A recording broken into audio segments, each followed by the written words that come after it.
يلي بشوفك الصبحية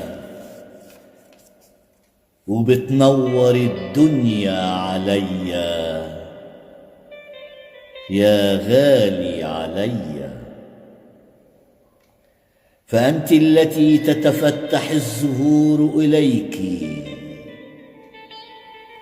وتغرد الطيور على نغماتك، وتعزف السماء لحن اسمك، وتهدأ البحار من نظراتك، وتتراجع الأعاصير على نسماتك،